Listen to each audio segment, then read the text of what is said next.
What's up guys, Parv here with week 44 of our League of Legends Top 5 Play Series here on YouTube. This episode features incredible teamwork as well as intense solo plays, so I invite you to sit back, relax, and enjoy League at its prime. Starting off the episode, we have Sin's Shadow X playing on Jarvan, and right from the start we see LeBlanc diving onto Brand, bringing him very low and pulling off the kill just as she escapes with barely any health left. Now with Nidalee chasing and no mana left on Jarvan, they're going to retreat, but LeBlanc splits away and head towards the brush, so he's going to be forced to turn around and help her out. She's exhausted, and she's going to land the root just in time, and then you see Caitlyn's ult's going to get lined up, so she's going to jump, and he's going to flash through the wall, blocking the bullet, saving her life. Nidalee continues to chase him down, but they pull off the kill on her for the 2-0 exchange, thanks to a great reaction time from Jarvan.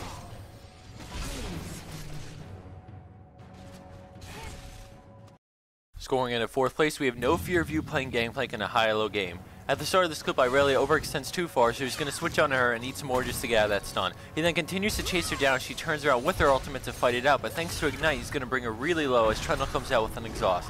Irelia then turns around to land a stun, but then he's going to utilize that mistaken flash parlay for the kill. We are now going to speed this up as Trundle puts down his pillar and stays right on his tail. Take note of how GP uses his health potion immediately so that he can get the full effect as he runs.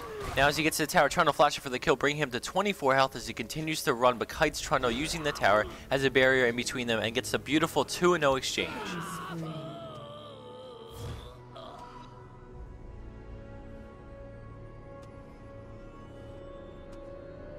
Coming in at our number 3 spot is Excelsior 16 on Sona, but this is really a team play above any individual player.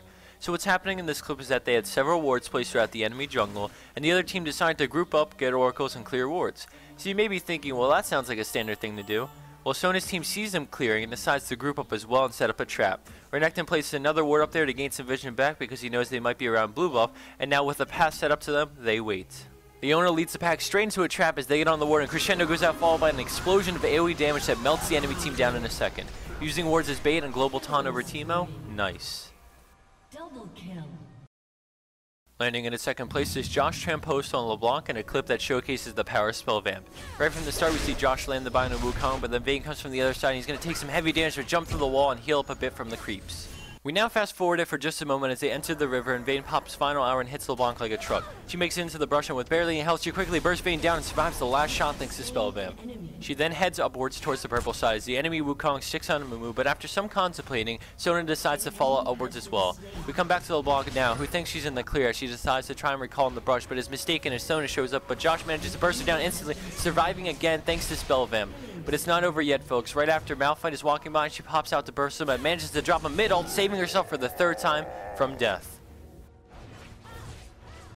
And for our number 1 pro play for this week, we have a Mana Potion playing on Tristana. She arrives at Baron and immediately gets on Brand as he is not closer to her by Gragas, and then flashes, so Tristana's going to jump after but is stunned by Dazzle. With the enemy team chasing, she runs a bit and turns with a Smartcast ult to knock them back, allowing her to finish off Brand, and then jumps right after, dodging Graves' smokescreen.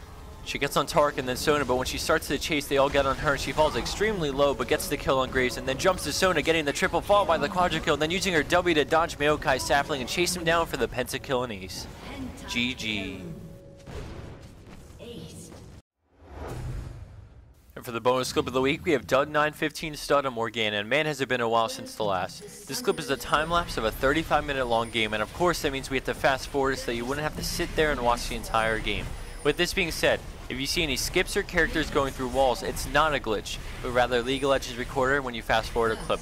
This clip I found hilarious and skilled at the same time, and all I will say is look at our golden items throughout the entire 35-minute long game. I don't want to give away too much to let you guys enjoy it, but I'll say this, dude, Morgana's passive. Thanks everyone for watching, and I hope you enjoyed week number 44 of our League of Legends Top 5 plays.